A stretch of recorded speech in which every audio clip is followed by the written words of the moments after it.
அடிமைத்தனமான ஒரு கேவலமான ஒரு கட்சின்னா அது விசிகாதான். தனக்காகவும் தன் சுயநலத்துக்காகவும் என்னென்னாலும் செய்யும். இளைஞர்களை தவறான பாதைக்கு கொண்டு செல்லக்கூடிய ஒரு தகுதி இல்லாத ஒரு தலைவன். அதெல்லாம் கேவலமான ஒரு செயலை தான் அந்த பெருமாளவன் பண்ணிட்டு இருக்கிறதா அவங்க மக்கள் இளைஞர்கள் எல்லாரும் சிந்திச்சு தயவுசெய்து செயல்படுங்க.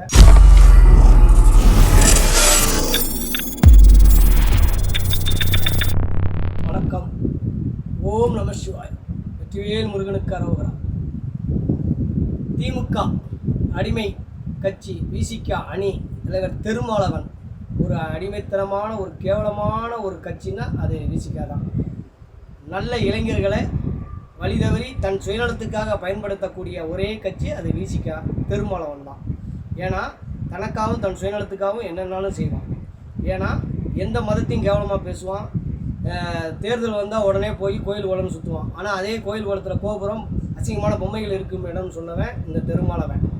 அதேமாரி வைகோ அறிவாலயத்தில் பகல் வேலை பார்த்தா வாட்ச்மேன் வேலை பார்த்தா இவர் இரவில் வாட்ச்மேன் வேலை பார்ப்பான். ஏன்னா இரவில் பார்க்குறதுக்கு தகுதியான ஆளுங்கிறதுனால இந்த ரவுடித்தனம், இந்த பொம்பளை நாடக காதல் இதுக்கெல்லாம் நல்ல தலை சிறந்தவன், அதனால் இவன் தான் கரெக்டு இரவில் வாட்ச்மேன் வேலை பார்க்குறதுன்னு சொல்லி ஸ்டாலின் தேர்ந்தெடுத்த ஆள் தான் இந்த பெருமாளவன் விசிக அணி தலைவர், திமுகவோட அடிமை கட்சி.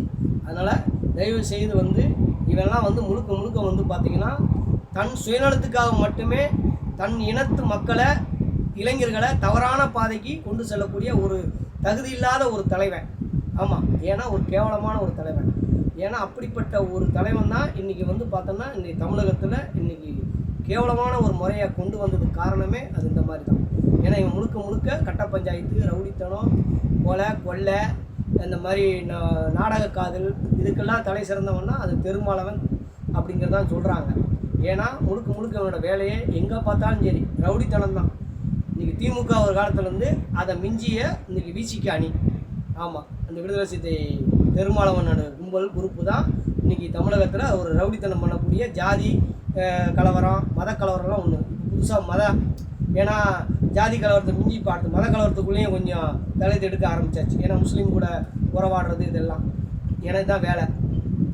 முழுக்க அது ஒரு திமுக எப்படி தீவிரவாதி கும்பலாகி போச்சோ, கட்சி ஆகி போச்சோ, இப்போ விசிகாவும் அதுபோல் ஆகிப்போச்சு. ரவுடித்தனமான கட்சியாக்கி ஆட்களை உருவாக்கி கொண்டு போய் இளைஞர்கள்லாம் ரவுடித்தனமாக்கி நல்ல முறையில் கொண்டு போகணுங்கிறதெல்லாம் கிடையாது.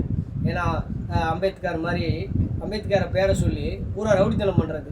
ஆனால் அம்பேத்கர் மாதிரி நல்ல ஒரு சட்டமேதை ஆக்கணும், இளைஞர்களை நல்வழிப்படுத்தணும் அப்படிங்கிற தலைவர்கள்லாம் இன்றைக்கி இவங்க கூட இருந்து சதி செஞ்சு அழிச்சிருவாங்க. அப்படி அழித்த ஒரு தலைவர் தான் ஆம்ஸ்ட்ராங். ஏன்னா நிறைய இளைஞர்களை பார்த்திங்கன்னா படிக்க வச்சு ஒரு நல்வழி காட்டி நல்ல இளைஞர்களை நல்வழிப்படுத்தி கொண்டு போயிட்டு இருந்தார் ஆம்ஸ்ட்ராங்கு. அவரை சதி செஞ்சு இந்த பெருமாளவன், இந்த ரஞ்சித்து இவங்க எல்லாம் எல்லாம் சதி செஞ்ச மாதிரியே இப்போ எல்லா கதைகள் ஓடிக்கிட்டு இருக்குது. ஏன்னா இவங்க எல்லாமே செஞ்சதாக ஒரு தகவல் போய்கிட்டு இருக்குது பொதுவெளியில். அப்போது ஒரு தன் சுயநலத்துக்காக இவங்க என்னென்னாலும் பண்ணுவாங்க. தன் இனத்தில் ஒரு நல்லது செய்கிறவனை கூட இவங்க அழிச்சிருவாங்க. அதே இடத்துல பிறந்தவர் தான் கக்கன், நல்ல மனிதர். அவரை யாரும் பாராட்டுறது கிடையாது, பெருமையாக இது பண்ணுறதும் கிடையாது. என்ன நல்ல மனிதர் அம்பேத்கர், அவரையும் இன்றைக்கி அவரை அவர் பேரை பயன்படுத்தி இன்றைக்கி பார்த்தோன்னா கேவலமான ஒரு செயலை தான் அந்த பெருமாளவன் பண்ணிகிட்டு இருக்கிறதா இன்றைக்கி பொதுவெளியில் எங்கே பார்த்தாலும் ஒரே பேச்சு அது மாதிரி தான் இருக்குது. முழுக்க தன்னோட சுயநலத்துக்காக அந்த கட்சி அரசியல் பதவிக்காகவும் பணத்துக்காக மட்டும்தான். ஆனால் டெல்லிக்கு போனால் போய் பின்னாடியே ஓட வேண்டியது, அமித்ஷாஜி பின்னாடி ஓட வேண்டியது, அங்கே போய் பம்ம வேண்டியது, காலில் விழுக வேண்டியது, உடனே மைக்கு முன்னாடி கிடச்சுன்னா காலரை தூக்கி ஒட்டி பேச வேண்டியது. ஒரு கேவலமான ஒரு மானங்கட்ட ஒரு கேடுகட்ட ஒரு கேவலமான ஒரு ஆளுன்னா அது பெருமாளவன் தான்.